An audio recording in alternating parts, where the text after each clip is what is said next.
Hola, ¿qué tal, amigas y amigos de su podcast Hablemos en Confianza? Espero que se encuentren muy bien.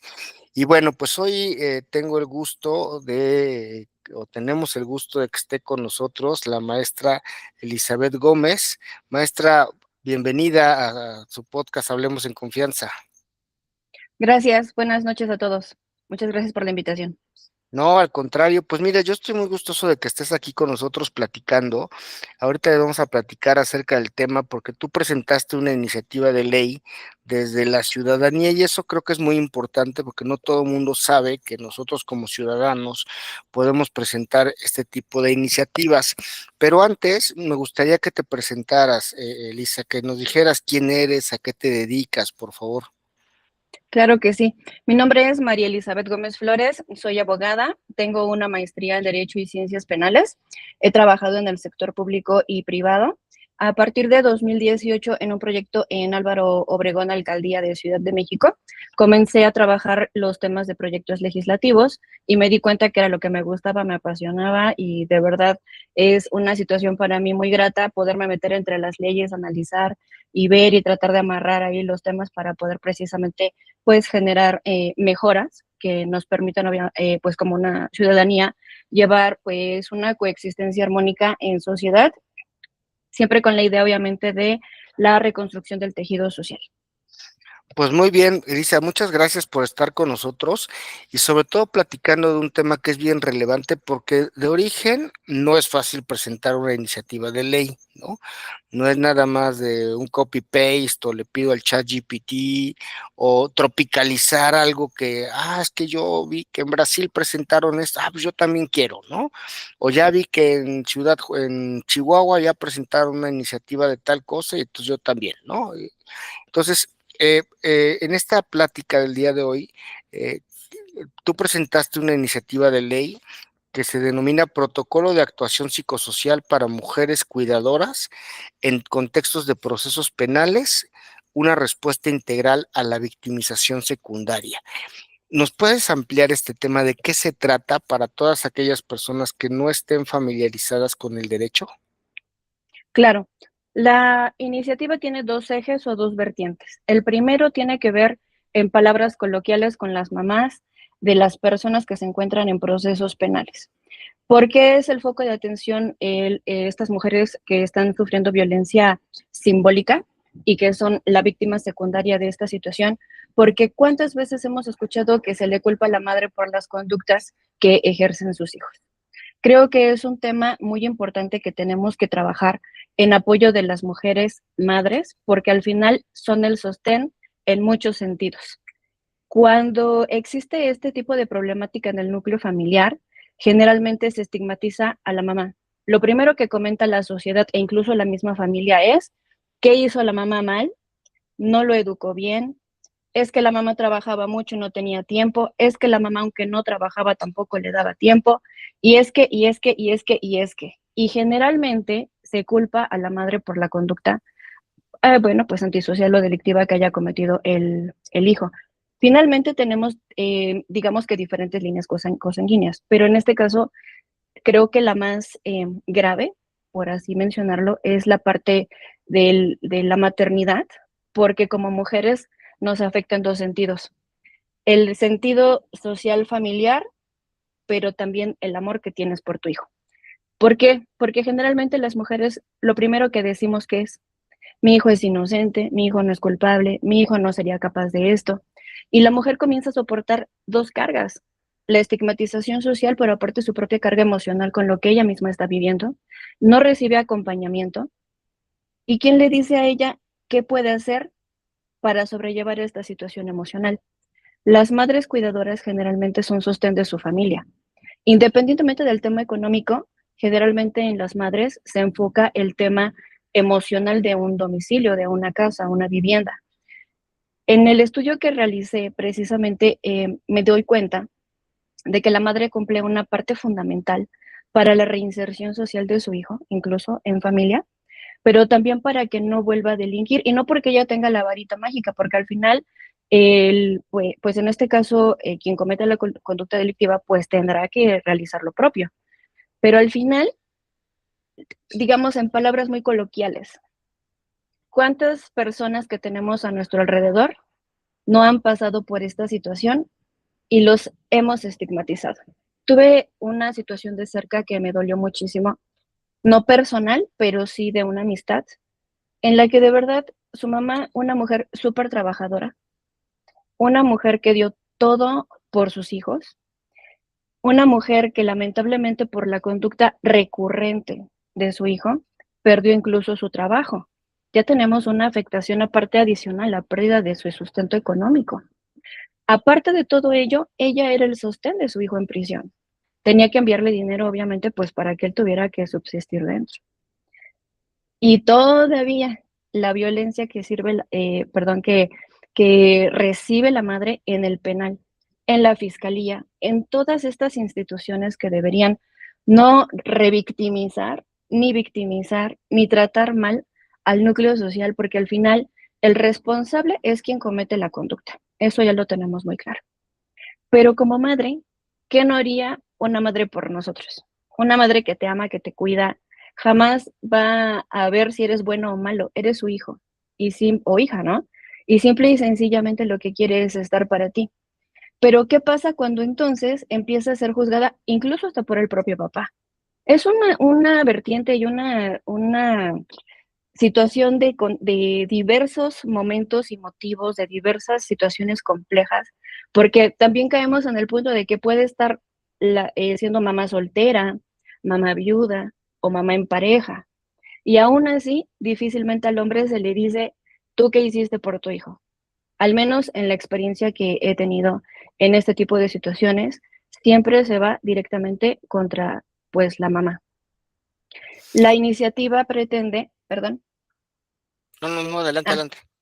Ok, la iniciativa pretende precisamente poder dar el soporte a estas madres cuidadoras, en el sentido de que a partir de que se presente ella a la instancia que corresponda, porque no siempre va a ir a la fiscalía, pero a la instancia que corresponda, existe un protocolo unificado de acción entre las dependencias como Secretaría de Seguridad, Fiscalía, Secretaría de Mujeres y CEDIF para brindarle atención integral, dependiendo de la situación en la que se encuentre. ¿Por qué?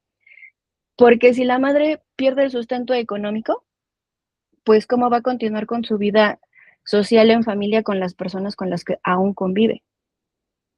Las madres en depresión, inclusive una persona en general en depresión, deja de ser funcional. Necesitan las madres en este contexto recibir apoyo emocional y sí también apoyo institucional con despensas o lo que se requiera para poder sobrellevar esta situación. Fíjate que está bien interesante esto que planteas por dos razones. Primero, en el podcast hemos abordado en diferentes episodios este tema de la perspectiva de género y esta parte de ir más o menos garantizando la igualdad y la equidad en las políticas del Estado, ¿no? Y regularmente la madre, ambos padres son importantes, pero la madre es un soporte emocional fundamental en el desarrollo, pero regularmente se le sobrecarga, ¿no? Cuando las cosas Así es, salen bien, es un trabajo en equipo y es un trabajo en familia, pero cuando las cosas salen mal, la estigmatización, esta parte de no compartir los roles de género, regularmente recaen sobre la madre. Y otra cosa importante que pensaba ahorita que nos explicabas un poco acerca de esta iniciativa que presentas, es que todo el mundo quiere criminalizar y todo el mundo quiere la pena y el castigo para aquellos infractores de la ley penal, pero nos olvidamos por completo de todo lo que se queda atrás, ¿no? Y no quiere decir que por eso tenga que generarse impunidad o que perdonemos a todos, pero no pensamos en estos, no solamente en la parte del duelo y esta parte del dolor de madre de ver a su hijo privado de la libertad, evidentemente por conductas contrarias a la ley, independientemente de su naturaleza y gravedad, pero que además se termina convirtiendo en el sostén, ¿no? De todo lo que se queda afuera, más del que está dentro, ¿no? Y yo he tenido la oportunidad de dar clases en un centro de reinserción social, específicamente en el Cerezo de Puebla, y me doy cuenta que un porcentaje muy alto son de mujeres que van a visitar a sus hijos, a sus esposos, a sus hermanos, ves muy pocos hombres, ¿no? Entonces, partiendo de esta lógica y de esta idea, me parece bien interesante esta iniciativa de ley que tú planteas y el diseño de este protocolo, además para evitar este tema de la revictimización. A partir de ello, nos quisiéramos saber cómo funciona el modelo de interconectividad del que estás planteando. Ok, bueno, para que funcione esto, presento el primer eje rector, que sería la Secretaría de las Mujeres. La Secretaría de las Mujeres sería quien dicte las normas, capacita al personal y vigila que no se ejerza violencia simbólica contra las cuidadoras. El eje soporte, digamos, el soporte social tiene que ver con el CEDIF, pues tiene que activar apoyos alimentarios, médicos y psicológicos para evitar que la familia se desintegre ante la crisis del proceso penal. Y el eje operativo sería a cargo de Secretaría de Seguridad Pública, pues actúa como el primer contacto. Su labor es precisamente garantizar una orientación humana y digna dentro del sistema penitenciario, reconociendo a la madre como una víctima indirecta y no como una cómplice social, que es lo que precisamente sucede, ¿no? Bueno, pues una de las innovaciones de esta o de este protocolo es precisamente cuidar a quien nos cuida. ¿Por qué? El segundo eje del protocolo también es muy, muy importante porque tiene que ver con las servidoras públicas. En la actualidad, las servidoras públicas no reciben algún tipo de contención emocional tras atender este tipo de situaciones. Llámese Secretaría de Mujeres, llámese CEDIF, llámese el Ministerio Público, Fiscalía, médicos legistas, etcétera. Todas las servidoras públicas que atienden situaciones de violencia arrastran con esta situación y se la llevan a casa. Eso también es un eje muy importante. La verdad es que al momento de revisar ambas propuestas tenía que elegir una y dije, pues meto las dos. Al final, mujeres cuidadoras se refiere a todo lo que involucre mujeres cuidadoras. Por lo tanto, es que como segundo eje, adhiero el soporte precisamente para las servidoras públicas. Ahora bien, para dar este soporte documental y estadístico, me di a la tarea de hacer entrevistas a diferentes servidoras públicas de diferentes lugares y me llevé pues una impresión, una sorpresa de ver que sí es necesario. Pensé de verdad que teníamos nosotros en Puebla este tipo de servicio, pero no lo hay. De verdad no lo hay.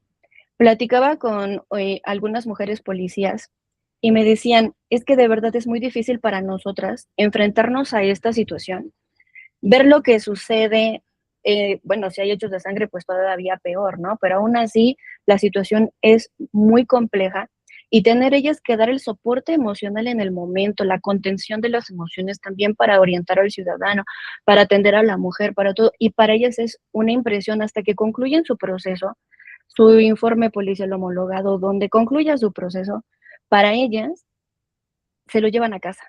Todas de verdad dijeron, oye, sí, fíjate que sí lo consideramos necesario porque todo lo que pasa en el día nos lo llevamos a casa.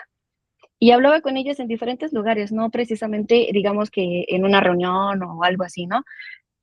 Sino que fue como que me di la tarea de interceptarlas rápidamente y preguntarles, explicándoles obviamente cuál era la intención de la pregunta, pues precisamente para ese tema. Y la verdad es que todas dijeron, sí, la verdad es que sí es necesario, porque sí necesitamos nosotras también ese soporte. Porque alguna de ellas me dijo, vamos a suponer que en casa yo acabo de vivir una situación igual. Yo sé qué tengo que hacer, cómo tengo que actuar, pero yo tal vez traigo muy fresca la herida emocional y me toca atender una situación similar, pues inmediatamente, ¿qué hago? La comparo, me siento obviamente súper empática y agregado a mi situación emocional, pues todavía tomo más partido. No debería, pero tomo más partido en la situación y me enojo y bueno, o sea, no es mi papel tampoco hacer eso y también está mal que lo haga, pero al final el arrebato emocional en ese momento, aunque una esté muy preparada, aunque muchas de nosotras somos criminólogas, porque también eso me encantó y eso me gustó muchísimo, encontrarme con policías de San Andrés Cholula que me comentaban su especialidad y decían, bueno, yo soy criminóloga y fíjate, y yo, wow, qué bueno que el perfil está muy preparado y qué bueno que en su expertise también ellas pueden decir: "Esto es necesario". No, sin duda, porque fíjate, a ver, yo creo que algo muy importante es cuidar a quienes nos cuidan, ¿no? Así es. Y siempre lo dejamos en segundo término. Nos olvidamos de repente que, en esta cultura del tlatoani en la que vivimos en el servicio público en nuestro país, que los servidores públicos, pues, son máquinas que tienen que trabajar 8, 10, 12, 14, y en el caso de las policías y de los ministerios públicos, hasta turnos de 24 horas, que eso por lo que establece su contrato, ¿no? Pero que estos turnos se pueden extender aún más, ¿no? O que pueden ser todavía más extenuantes de lo que de por sí ya son, ¿no? Y otra cosa importante que mencionas es que sin duda en esta parte humana, ¿no? Y bien decía, se pierde un poco de objetividad porque familiarizo un problema, porque lo hago propio o porque estoy viviendo una situación similar o alguien cercano está viviendo una situación similar. Puede ser que se pierda esta objetividad que forma parte de los principios de este tipo de instituciones, pero que sin embargo es un factor humano que no podemos dejar de lado, es decir, la policía, la juez, la ministerio público, la que atiende psicológicamente a una mujer en el DIF, en el Instituto de la Mujer, la médico, pues por supuesto que atrae todo este tipo de situaciones y con los niveles de violencia que vivimos en el país, pues no es de me pongo mi chip de servidora pública y todo lo que vea lo dejo aquí en mi memoria guardado para mi archivo documental y me pongo ahora mi chip de madre, de hermana, de hija, de esposa, de mujer feliz, ¿no? Es imposible. Y creo que es bien interesante esto que planteas, porque no solamente se enfoca en aquellas personas de la sociedad que tienen este tipo de problemáticas, sino lo haces integral. Y justamente esta parte de la integralidad es la que me llama la atención y me gusta mucho lo que estás proponiendo, porque sin duda es muy importante para pues para las personas que tienen esta situación de tener a un familiar en un proceso penal, pero también a las personas que por cuestiones laborales están inmiscuidas en estos procesos penales, ¿no? Ahora, ¿por qué sería importante, más que importante, por qué es urgente para Puebla contar con este protocolo? Porque considero que no existe seguridad pública integral sin justicia para las cuidadoras. Al proteger la estabilidad de la mujer que cuida, estamos protegiendo el tejido social y previniendo la reincidencia delictiva. Mi meta es que Puebla sea referente nacional al transitar de la diferencia a la corresponsabilidad, reconociendo que atender a estas madres es una estrategia de pacificación estatal. Y estas madres, pues también incluye a las servidoras públicas porque también son madres. Claro, ya nos platicabas que algo así no existe en Puebla. ¿Hay algún otro referente a nivel nacional en donde sí exista? Hasta este momento donde he realizado la investigación, no lo hay.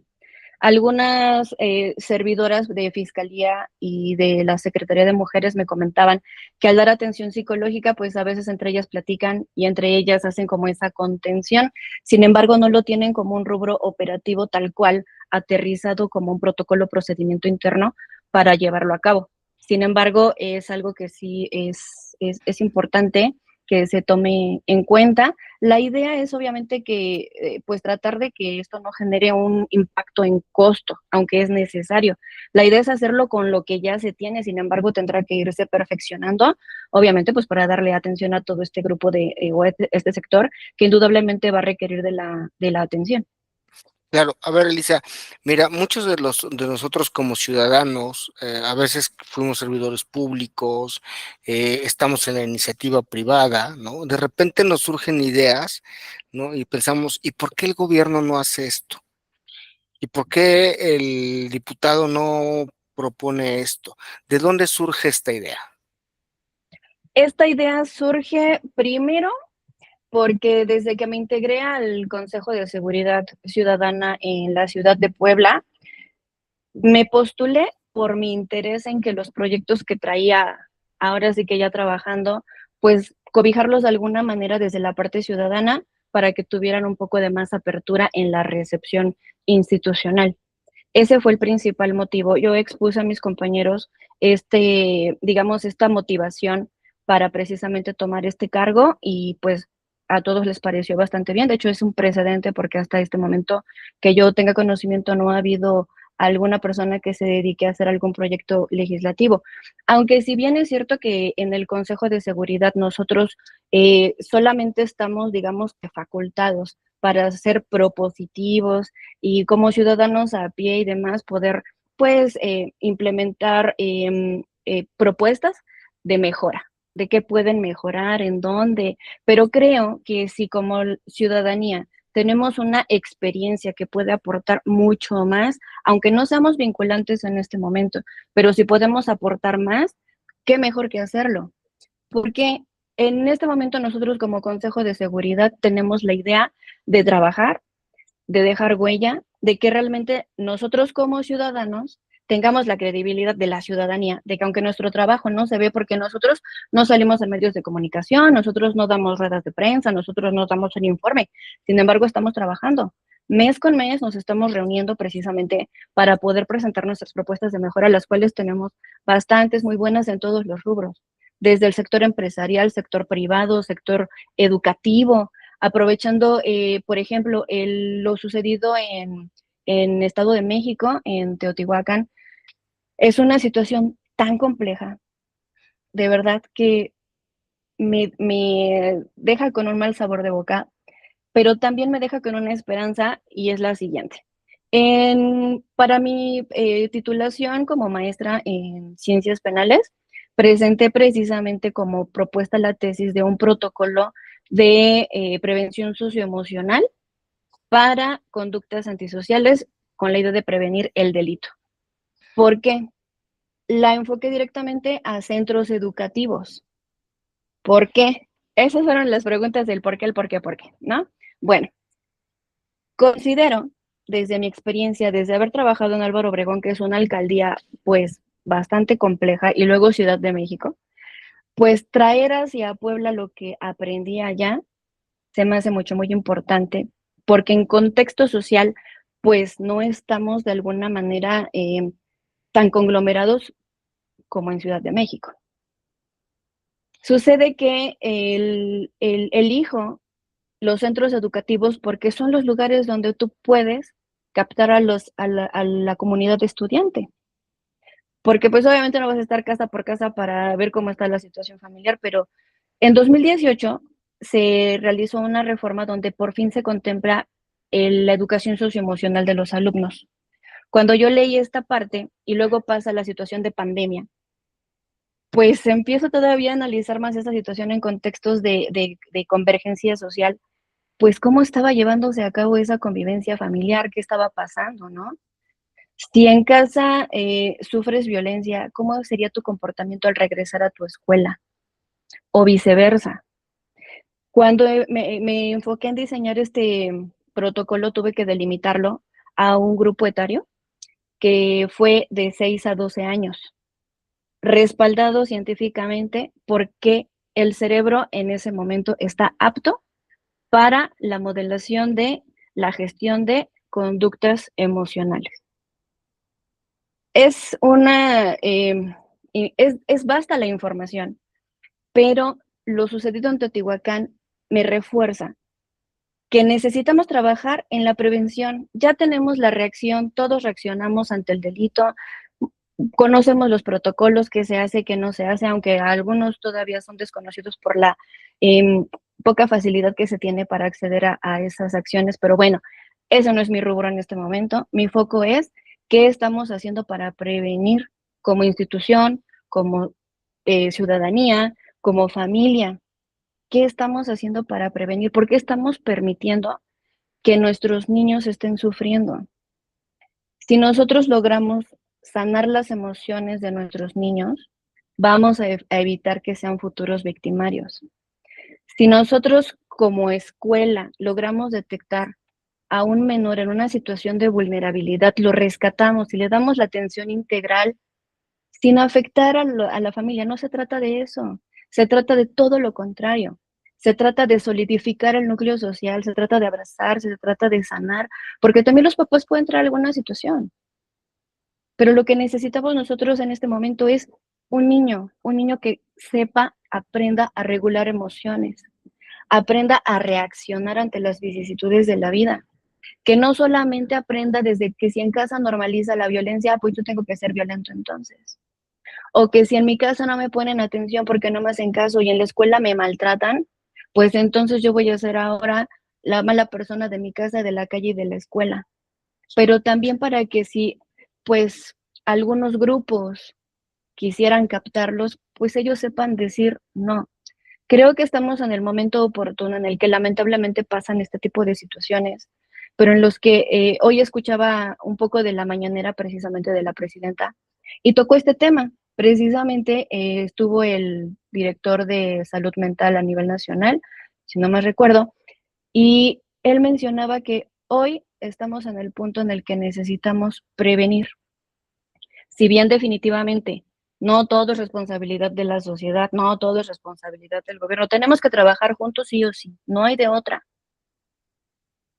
Al final, pues es la conducta del individuo, pero lo que buscamos o lo que busco precisamente es buscar cuál es la edad idónea. Ah, 6 a 12 años, primaria, parte de la secundaria.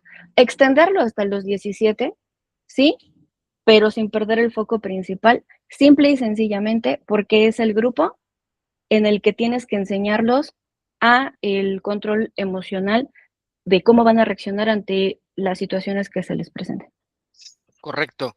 Pues, sin duda esta parte del del el aprendizaje, de todo lo que absorbemos en casa, cómo lo reflejamos en la sociedad, en donde debe de haber esta coadyuvancia entre el sector educativo, los maestros, los directivos, evidentemente los padres de familia y por su parte, con base en sus funciones y atribuciones, pues, definitivamente el servicio público. Elisa, una cosa importante, por ejemplo, para todas las personas que hoy están estudiando derecho, que puede ser que encuentren en esta parte de presentar propuestas de ley o desarrollar iniciativas de ley para ir mejorando algunas cosas que podemos percibir en la sociedad, ¿qué les recomendarías? Primero, la normatividad internacional.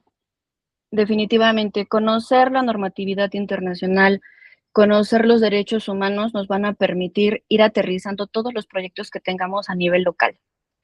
Si solamente te enfocas en la situación local que tienes y comienzas a hacer un estudio de área y llegas hasta la parte donde van a hacer la revisión jurídica de derechos humanos que está alineada con los protocolos, acciones, reglas, normas, incluyendo las reglas de Brasilia que son súper importantes, pues te lo van a tumbar. En mi experiencia he aprendido que primero debes conocer el derecho internacional, manejar muy bien el tema de derechos humanos, porque sí o sí es lo que hoy rige todo lo que quieras hacer y proponer. Lo primero que tienes que cuidar es no vulnerar ninguno de los derechos humanos. Después, analizar jurisprudencias, analizar todo lo que la Suprema Corte de Justicia vaya publicando día con día. Mi hábito matutino todos los días es entrar a leer la Gaceta para ver qué se publicó, porque me ha pasado que inclusive anteriormente tenía la idea de crear una iniciativa para el artículo 69B del Código Fiscal. Y resulta que cuando ya estaba terminando como que mi proyecto y de repente publican que ya estaban presentando una iniciativa y que ya había sido desechada. Me sirvió de experiencia porque precisamente me sucedió eso. Era novata, pues ahí andaba como intentando aprender a saber cómo se legislaba. Esto nace porque de hecho trabajé en el Congreso del Estado hace 20 años, entonces desde ahí me encantó como la parte legislativa. Cuando decidí estudiar Derecho, yo tenía muy claro que esta era la parte que a mí me gustaba.